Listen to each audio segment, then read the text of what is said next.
So of course I want to put this guy out to you guys. What kind of videos would you like me to make more of? I want to try and come up with something every week, at least 1 to 2 videos a week, and it's just the frustration of trying to get some of this content and how sporadic like some of the work can be, and not just sporadic on the work, but sporadic on the like consistency of what I'm working on.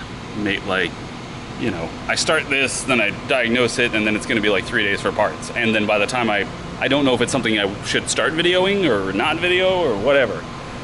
So I'm gonna have to get better at that myself. But is there any specific things you guys want? Don't ask for like specific cars with specific repairs, because that's just a shot in the dark as to whether I get that car in there.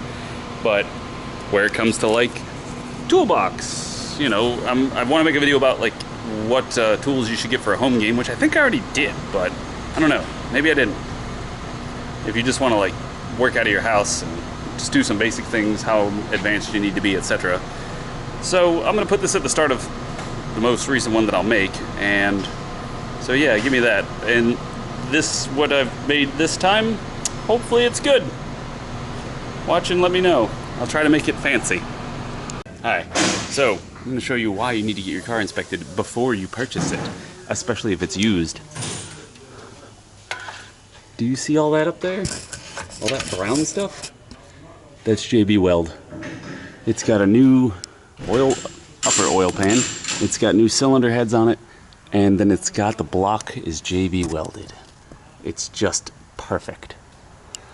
I mean, I guess it's holding-ish. You can see where it's been leaking coolant. So, also it's got access to leaking. But, yeah, those are some major things you can get other people to look for that know what they're looking for. That's not normal, nor should it be something that you purchase. So yeah, let's, if you don't know, then feel free to ask somebody who does. They will be happy to tell you.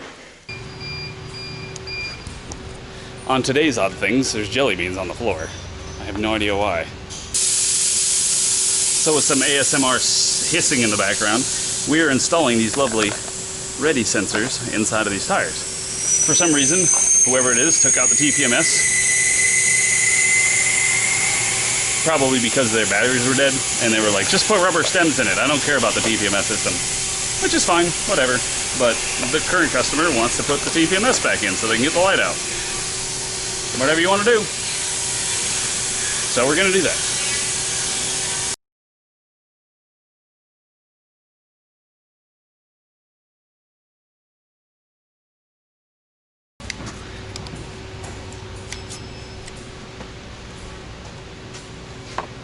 Cut that one so it comes out easily, and you use this tool. It just threads on like a cap and gives you leverage to pull it out. So I use the tire machine there to hold that down, and then we just thread the new one in. Tire machine can be dangerous. Just got to be smart about it. Like everything in life, just got to be smart about it.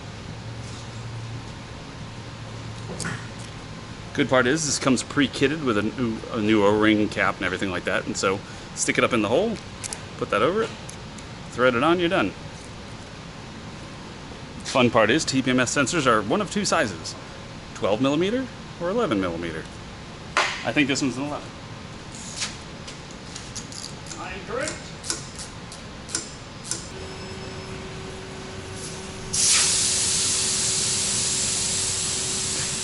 Still leaking. Out of that. So I'm gonna take it back out. I'm gonna inspect the hole a little closer and maybe clean it up. I don't know. Maybe it's got dirt. It could have a crack in it. Who knows? Having this straight seems to make a big difference. I think it was like that. It wasn't my fault for not really paying too close of attention, but make sure that that little flat spot's facing where the sensor goes up against the tire to make sure it's nice and flat.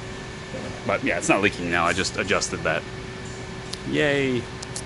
If you don't know, this is a valve core. This is the tool that gets it off. You can sometimes get these in a pocket screwdriver too. Like if you go to CarQuest or AutoZone or whatever, you got those little tiny screwdrivers you put in your pocket, and they'll have like this kind of thing on the end of it. That's what this is for. Also, PSA about TPMS sensors. So I've heard that we had a customer come in that said that they went to a place to get their tires changed, and they brought the car here, and they were like, my TPMS light's on. Their TPMS light was on after they got new tires. And we said, well, was it on before you got new tires? No. We went out and looked at the car. There's no TPMS sensors in here.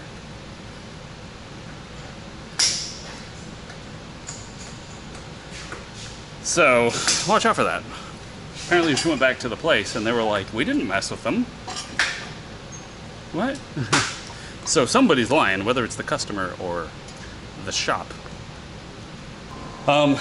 So this is my big project of the day / tomorrow, or however long it takes. Rear end stuck. It won't roll, so we're gonna jack up the rear end, slide it the rest of the way in the bay. We just had a tow truck come and snatch truck it in. Good and pay. Thank you for the sub, ladies, for it.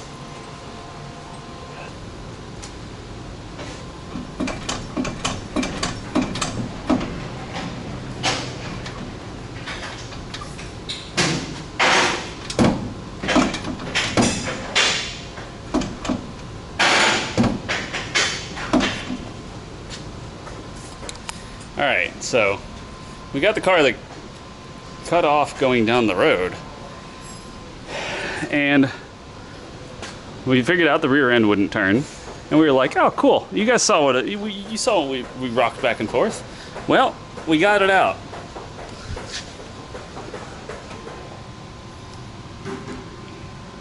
Not looking too good.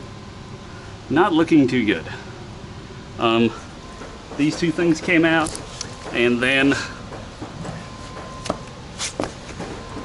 check out the pinion. I was supposed to count the teeth on the pinion and the gear to make sure we had it geared right, but I don't know if that's coming out. Or what?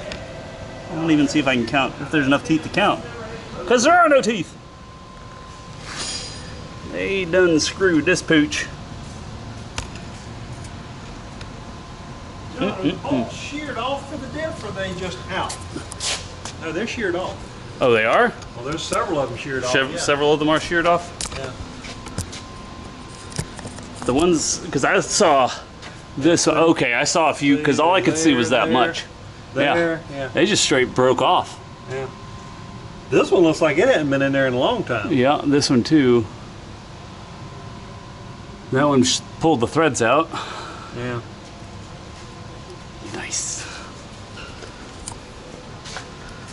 Yep, axle housing's garbage. Pinion's shot. It's like it ran dry. I don't know. It's special. That's what it is. We have a whole new rear end to put in there, so I'll start getting this one pulled out and we'll stop and observe our progress as we go. So, yeah, well, that rear end's wrong. So, we have to look up and find the correct one. Also, it's another day. So, we looked some yesterday. I don't think we found anything yet, but I'm not the one in charge of that part. So, now I get to clean all this mess up that I made and figure out what else we're doing today. So, stick around. We'll have more videos to watch. I don't know if this is interesting or informative, but I found it interesting. How often do you get to see this? So, we have the hog head out, and this is where all the gearing would go, but those are the two axles sticking in there, bolted down as they should be. Kind of interesting. So what I found is a beautiful, this is your auxiliary water pump, and it is powered by fuse 8 up there. And what I found is this is apparently a problem. You see that right there? that wire has been rubbing against this AC line for some time, and it managed to get through it just enough to short out that wire. So we are going to repair this as best we can without just straight up splicing it all. But if you have blown that fuse and your car will not start, then it's a good place to give it a good old look to see what you need. Maybe that's the reason, especially if you put the fuse in and it immediately blows. Look around that area first.